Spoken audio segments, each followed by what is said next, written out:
A low growl in the dark, just past the edge of the firelight. You'd grab a weapon. Your ancestors, generations of them, did exactly that too at first. But somewhere along the way, a strange thing started happening instead. People began leaving the bones.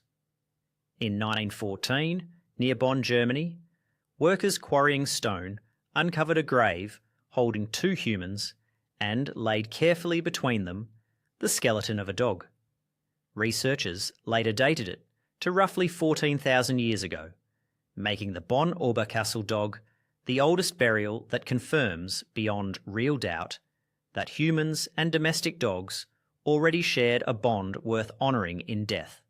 Further study of its teeth even showed signs of a serious illness, one that would have left the animal unable to hunt or travel for weeks, surviving only because someone kept feeding and caring for it anyway. Whatever that animal had been to the people buried with it, it wasn't livestock, and it wasn't a tool. It was family enough to nurse through sickness, and family enough to take into the ground. So how does a predator that used to circle your camp at night end up sharing your grave? Biologists Raymond and Lorna Coppinger spent years studying the question and landed on an answer simpler and a little less heroic than most people expect. Nobody captured a wolf pup and bottle raised it into loyalty. That version of the story, a brave hunter adopting an orphaned cub, is mostly a comforting myth. Wolves did the choosing first. Human camps meant butchered carcasses, cracked bones, scraps tossed at the edge of the firelight, a reliable trash pile in a world with no other guarantees. The wolves, brave enough to feed there, but calm enough not to threaten anyone, ate better and raised more pups than the ones who stayed fully wild and kept their distance. Nature ran that filter for them, silently, generation after generation, with no human plan behind it at all. Humans weren't training wolves. Humans were, without realising it, running an accidental breeding program just by leaving food where the bravest, calmest animals could find it. You don't have to take that theory on faith alone. In the 1950s, a Soviet geneticist named Dmitry Belyaev ran an experiment to test exactly this idea on foxes. He bred them for one trait only: calmness around people. Nothing else. Within a few generations, completely unplanned, the calmer foxes started growing floppy ears, curly tails, and patchy fur, traits nobody had selected for and nobody expected.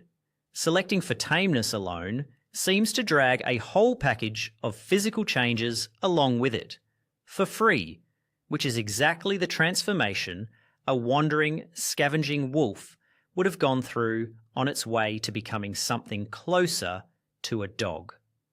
Picture the actual nights this happened across. A circle of firelight in the dark, people sleeping close together for warmth.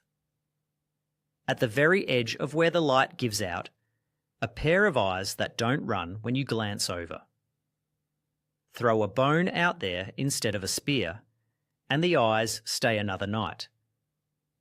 Do that for 10,000 nights, across hundreds of generations of wolves you never meant to train, and the distance between you and those eyes quietly shrinks from spear length to arm's length. Here's the part that's still genuinely unsettled. Geneticist Greger Larson, who has spent years tracing dog DNA back toward its origin, has published evidence suggesting this may not have happened just once, in just one place. Some of his research points to the unsettling possibility of 2 separate wolf populations, an ocean apart in Europe and Asia, independently drifting toward the same camp-following, bone-scavenging strategy, with their descendants later mixing back together.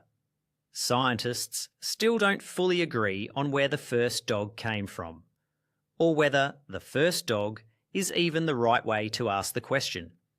wherever and however many times it happened, what is agreed on is how strange the ending is. A wolf and a dog are still, genetically, almost the same animal, sharing the vast majority of their DNA. Put a wolf in your living room and it will see furniture, a couch, and a person, and calculate threat and opportunity like the wild predator it still is. Put a dog in that same room and it sees its entire reason for existing. One of them survives by staying wary of you. The other one evolved slowly and almost by accident to never want to leave your side at all. You can see the leftover instincts of that whole process every single day without noticing. A dog circling 3 times before lying down is flattening grass that hasn't existed in its life. A dog scratching at the dirt after going outside is covering a scent the way its wild ancestors did to hide from bigger predators that no longer exist anywhere near it. The wolf got edited out of the body. It never fully left the wiring. So the next time something stirs at the edge of what you can see in the dark, remember it might already be choosing you back. That's exactly how this started. Not a single tamed wolf, but 10,000 nights of bones left out at the edge of the fire until the growl in the dark quietly became the warmth, sleeping at the foot of the bed.